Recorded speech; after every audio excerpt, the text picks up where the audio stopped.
और इस उपनिषद का जो प्रारंभ है वह प्रश्नवाचक सर्वनाम पद केन के द्वारा ही हुआ है।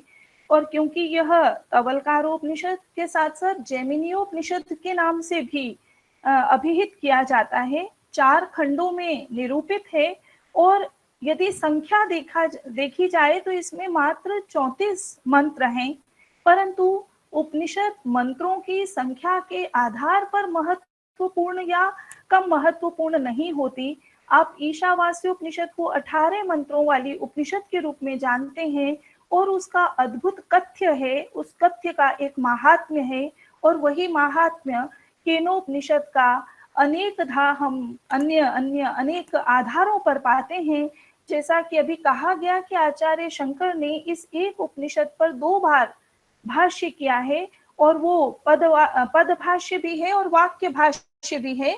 आनंदगिरी स्वामी इसके टीकाकार हैं। वे ये कहते हैं कि केनेशितम इत्यादिकाम सामवेद शाखा भेद ब्राह्मणोपनिषदम पदशो व्याख्याय अपि न तुतोष भाष्यकारः, कि उन्होंने जब पदगत भाष्य किया फिर भी आचार्य शंकर को संतोष नहीं हुआ, क्योंकि शारीरिक न्याय अनिर्णीतार्थत्वात् न्याय प्रधानम श्रुत्यर्थ संग्राहकैर वाक्य व्याचिख्यासु, क्योंकि उनको ये लगा कि यहाँ पर जो शारीरिक विमर्श के द्वारा और न्याय के द्वारा इसका निर्णय पुनः किया जाना चाहिए, तो एक प्रकार का हमको यहाँ पर भाष्य विकल्प भी प्राप्त होता है। और जब हम इस भाष्य को देखते हैं, हमारा जो एक परंपरा में अभ्यास है, हम मंत्रगत भाष्य के अभ्यासी हैं। हम आचार्य शंकर इत्यादि समस्त अन्य भाष्यकारों को जब देखते हैं तो वे प्रति मंत्र प्रति पद भाष्य करते हैं, परंतु जब हम पंडित मोतीलाल शास्त्री जी के भाष्य पर दृष्टिपात करें तो हमको यदि इस प्रकार के हम भाष्य की कल्पना करें तो वह भाष्य कल्पना नहीं है, अपितु मोतीलाल शास्त्री जी ने अवधारणात्मक व्याख्या की है। अवधारणाओं को लेकर उन्होंने चिंतन को प्रस्तुत किया है। सर्वप्रथम यदि हम केनोपनिषद पर दृष्टिपात करें तो मैं ये कह सकती हूँ कि इस चराचर जगत का प्रेरक एवं संचालक ब्रह्म तथा ब्रह्म विद्या की प्राप्ति के साधनों का निरूपण करना इस उपनिषद का दार्शनिक स्वरूप है। और वह ब्रह्म जो है वह न तो इंद्रियों के द्वारा जाना जाता है, न तत्र चक्षुर गच्छति इत्यादि अनेक श्रुतिवाक्य हैं। तो यदि ब्रह्म इंद्रियों से गम्य तो नहीं है, परंतु वह समस्त इंद्रियों का प्रेरक है। तैत्तिरीय उपनिषद में भी कहा गया है कि यतो वाचो निवर्तन्ते अप्राप्य मनसा सह।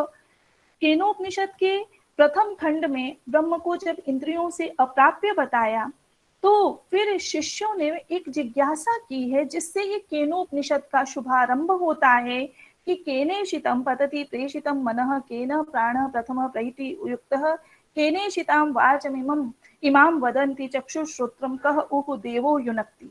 यहाँ से प्रारंभ होकर केनोपनिषद के लिए हम ये कह सकते हैं कि यह जिज्ञासा से प्रारंभ हुई है, प्रश्न से प्रारंभ हुई है कि किस किस के द्वारा प्रेरित हुई ये समस्त इंद्रियां स्व स्व विषयों में प्रवृत्त होती हैं। और शिष्य की जब ऐसी जिज्ञासा होती है तो हमें यह आश्चर्य होता है कि गुरु उत्तर देते हुए कहते हैं कि श्रोत्रस्य श्रोत्रम मनसः मनः यद वचोह वाचम स उ प्राणस्य प्राणः चक्षुषश्चक्षु।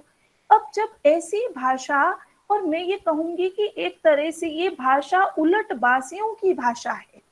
उलटबासियां कबीर के यहाँ पर हम लोग बहुत पाते हैं, पर ये इसका जो यदि उद्भव और विकास में हम जाते हैं तो हम पाते हैं कि हमारा उपनिषद का ऋषि इस प्रकार की भाषा का प्रयोग करते हुए कहता है कि जो श्रोत्र का श्रोत्र है, यहाँ पर प्रथम श्रोत्र तो इंद्रिय का वाचक है, और जो द्वितीय श्रोत्र पद है वह कारण का वाचक हो जाता है। किस प्रकार से पद अपने अर्थ को छोड़कर एक भिन्न अर्थ का संकेतक हो जाता है, ये उपनिषद का ऋषि चमत्कार करता है।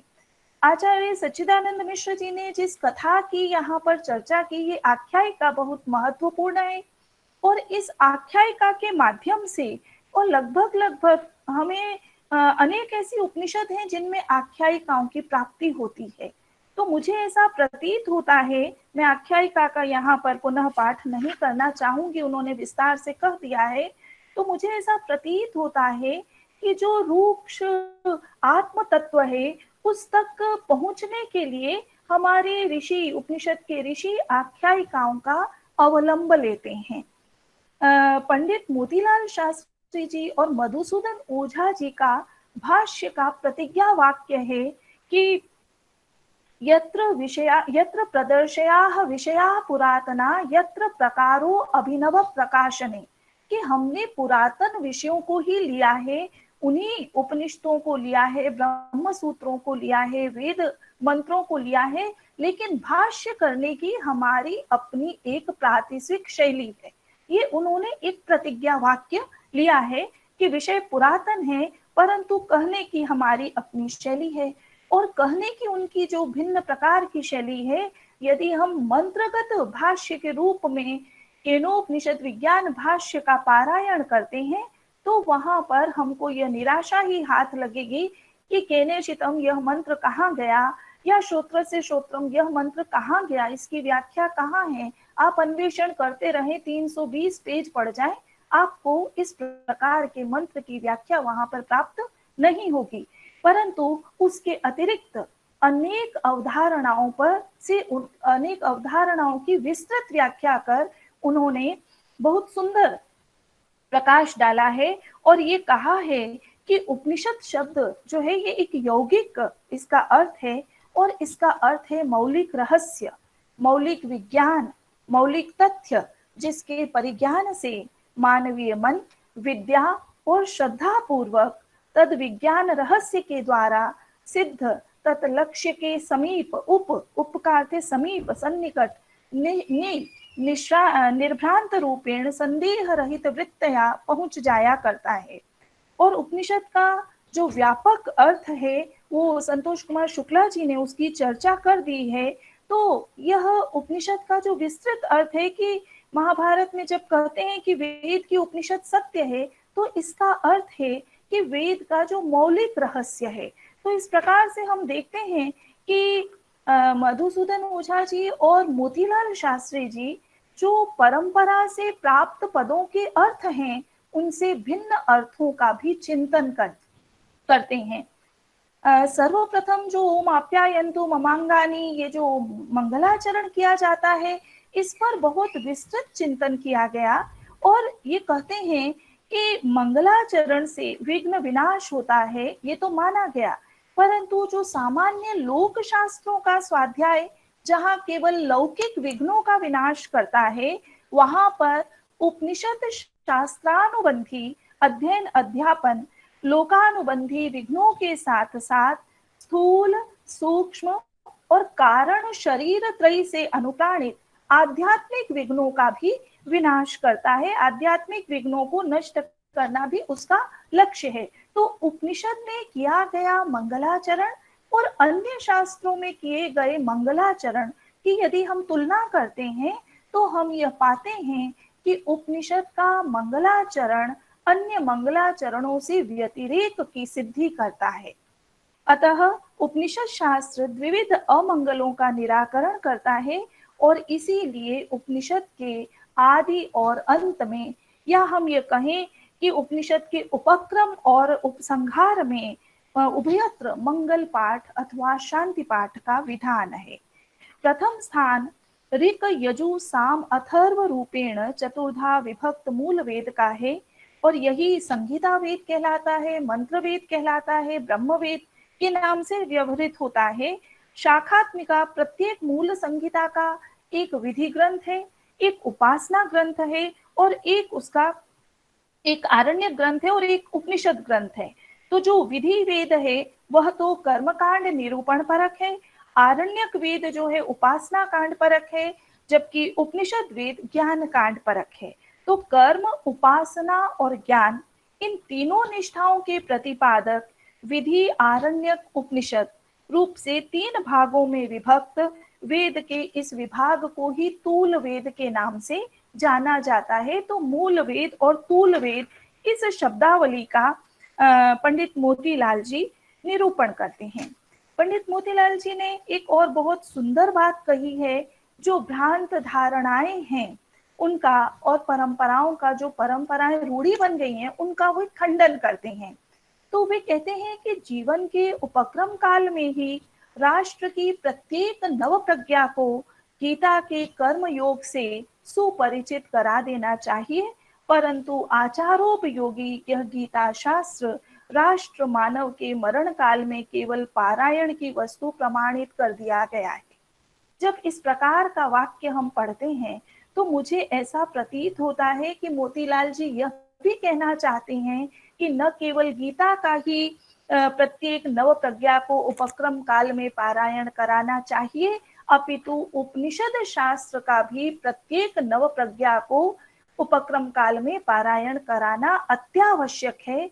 और क्योंकि इनका हम अभी राष्ट्र प्रज्ञा, इन ग्रंथों का हमारी ऋषि प्रज्ञा का, प्रक्रांत प्रज्ञा का उपयोग नहीं कर पा रही है, इससे मोतीलाल जी के मन में एक बहुत ही शुद्धता है। और वे ये कहते हैं कि उपनिषद, ब्रह्मसूत्र तथा गीता नामक प्रस्थानत्रय की ज्ञान विज्ञान सिद्धा महती उपयोगिता का अध्यात्मवाद के विमोहन से अभिभव कर दिया गया है। उनका यह जो अभी पूर्व में संकेत किया, ऐसे संकेत अनेकत्र पूरे भाष्य में मोतीलाल जी करते हैं और उसको एक तरह से स्थूणा निखनन न्याय से वे दृढ़ करते हैं कि अध्यात्मवाद को हमने न जाने किन अर्थों में रूढ़ कर दिया, जबकि वह एकांगी नहीं होना चाहिए। उपनिषदों के चरैवेति चरैवेति इत्याकारक अनेक कर्म प्रधान वाक्यों का श्रवण पठन करते हुए हम ये कह सकते हैं कि विशुद्ध ज्ञानात्मक काल्पनिक अध्यात्मवादत्व कदापि उपनिषद का अवच्छेदक नहीं बन सकता। वस्तुतः अध्यात्म शब्द से कर्म ज्ञानोभय मूर्ति अद्वैत ब्रह्म ही अभिप्रेत है। अतः अध्यात्म का अर्थ ज्ञान विज्ञान प्रतिपादिका मौलिक उपपत्ति ही होता है। मौलिक उपपत्ति, यह उनका उपनिषद का अर्थ है, ये उनके द्वारा ही प्रदान किया गया है। केनोपनिषद का एक भिन्न नामकरण भी वे करते हैं और वह नामकरण इनके पूर्व में परंपरा में हमको प्राप्त नहीं होता है। वे ये कहते हैं कि केनोपनिषद नामक ये जो ग्रंथ है, तो केन, तो विज्ञानोपनिषद का जो प्रमुख रूपेण ऋषि ने स्वरूप विश्लेषण किया है, तो इस प्रासंगिक प्रश्न का समाधान उपनिषद के केनोपनिषद इस रहस्यपूर्ण नाम के गर्भ में ही समाविष्ट है। केन शब्द से इंगित प्रज्ञान ब्रह्म का ही इस उपनिषद में प्रधान रूपेण निरूपण हुआ है। अतः इस उपनिषद को हम प्रज्ञानात्म वर्णन परोपनिषद के नाम से भी कह सकते हैं, ऐसा मोतीलाल जी का एक मंतव्य है। वस्तुतः जब उन्होंने इस पूरी व्याख्या को एक नटशेल में कहने की कोशिश की है, एक छोटे से सूत्र में समाहित करने का प्रयास किया, तो उनका कहना है कि केनोपनिषद का जो पारिभाषिक तत्व समन्वयात्मक जो निष्कर्ष है, वो ये है कि कर्मात्मा प्रज्ञान ब्रह्म के माध्यम से चिदात्म रूप स्वरूप बोध प्राप्त करता हुआ ही कर्म निष्ठा में प्रवृत्त रहे।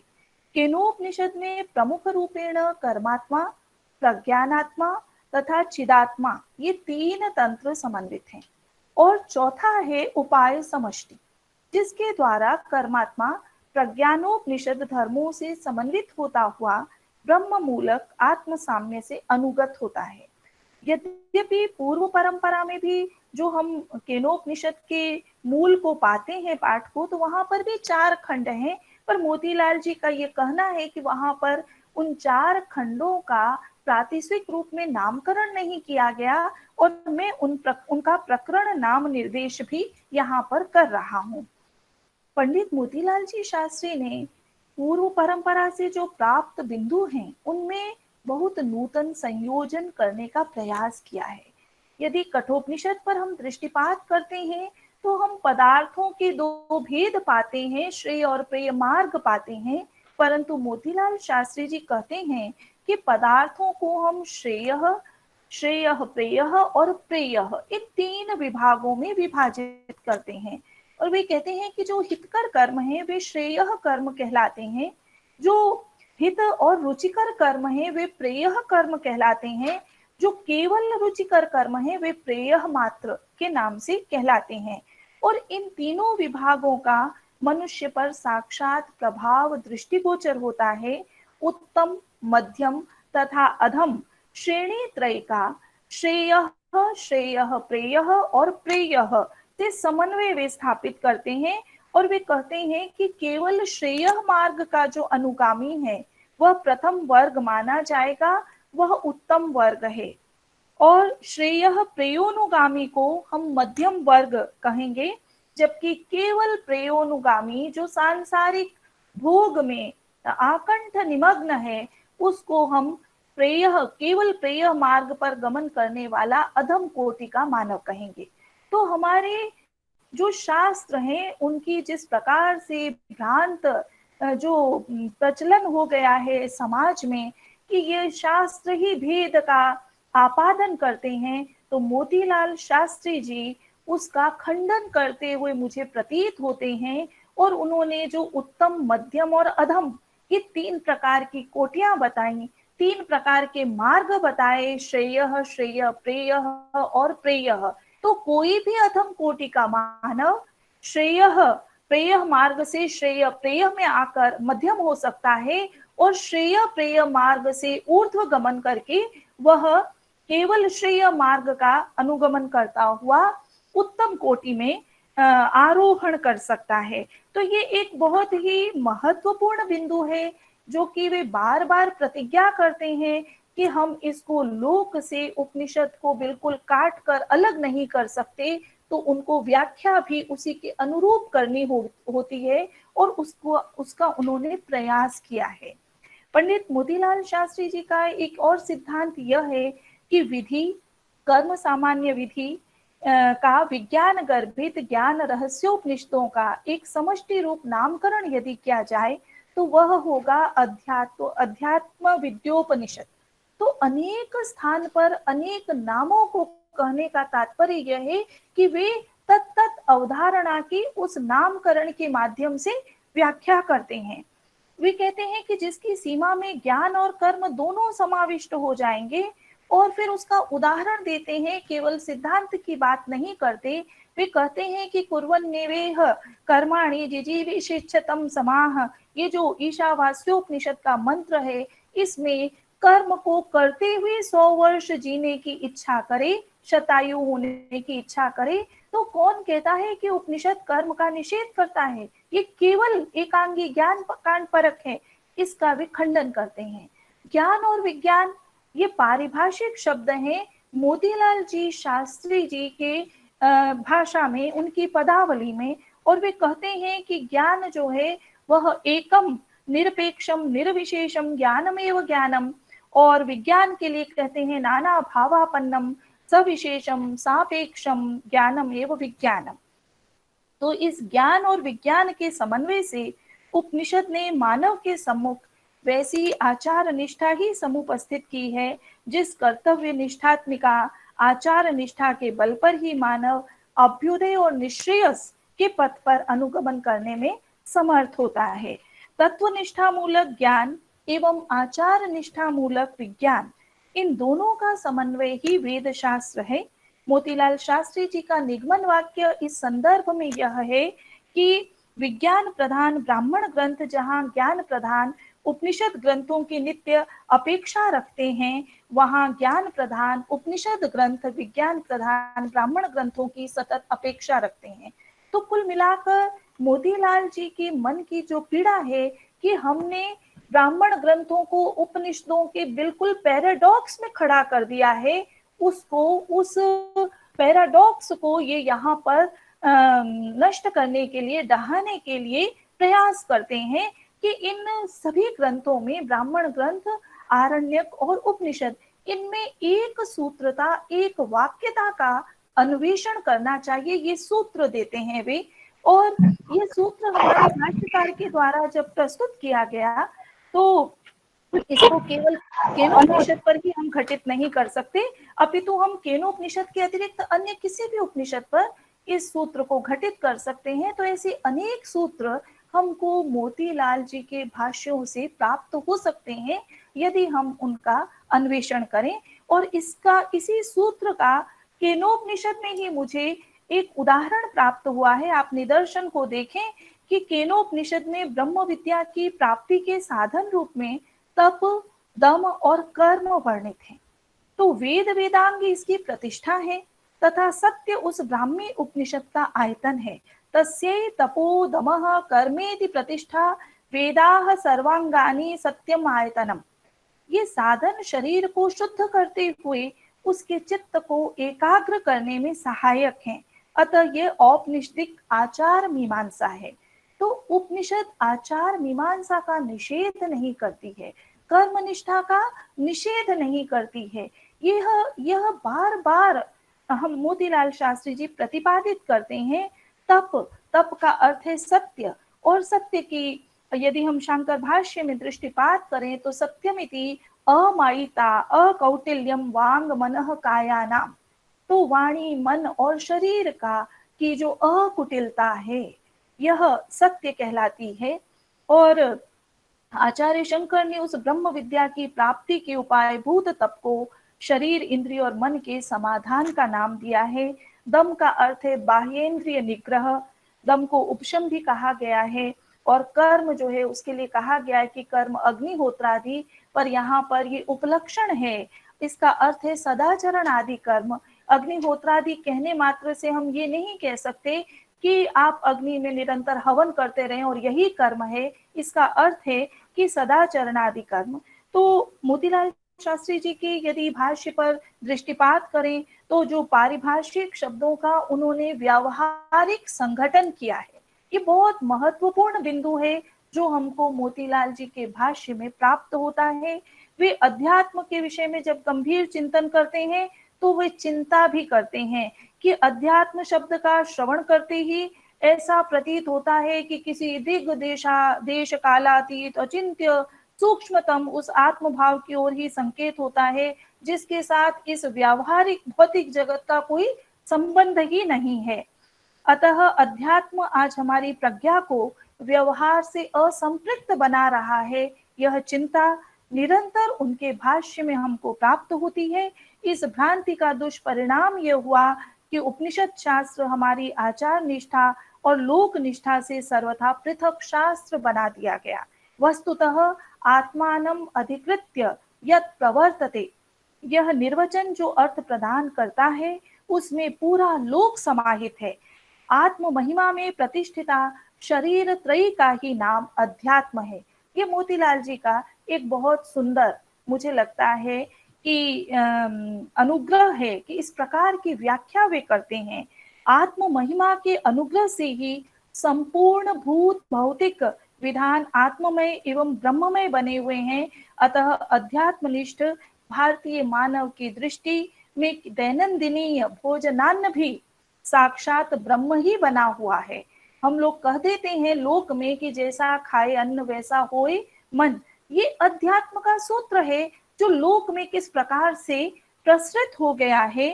तो हमने अन्न को जड़ नहीं माना है, अन्न भी चैतन्य का निर्माण करता है। और इसीलिए हमारी ऋषि परंपरा तैत्तिरीय उपनिषद में कहती है कि अन्नम ब्रह्मेत्योपासक उपास्व। ये श्रुति वाक्यों से हमको स्पष्ट होता है।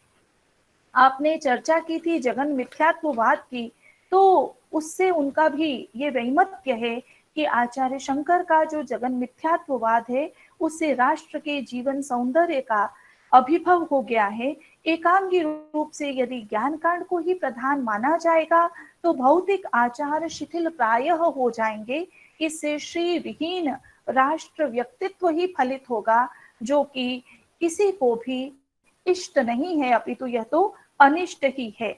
अनेक ऐसे बिंदु मोतीलाल शास्त्री जी अपने भाष्यों के माध्यम से देते हैं, परंतु यह आवश्यकता है कि हमें जो परंपरा से भाष्य परंपरा प्राप्त हुई है वो, क्योंकि प्रतिमंत्र भाष्य होता है, मोतीलाल जी की प्रत्येक भाष्य परंपरा को आप देखें चाहे वो गीता विज्ञान भाष्य है, वे अवधारणात्मक व्याख्या करते हैं और इस अवधारणात्मक व्याख्या के कारण वे इस प्रकार के सूत्र देते हैं जिनसे कि हम केनोपनिषद और अन्य उपनिषदों के भी अर्थों को हम अनावृत कर सकते हैं।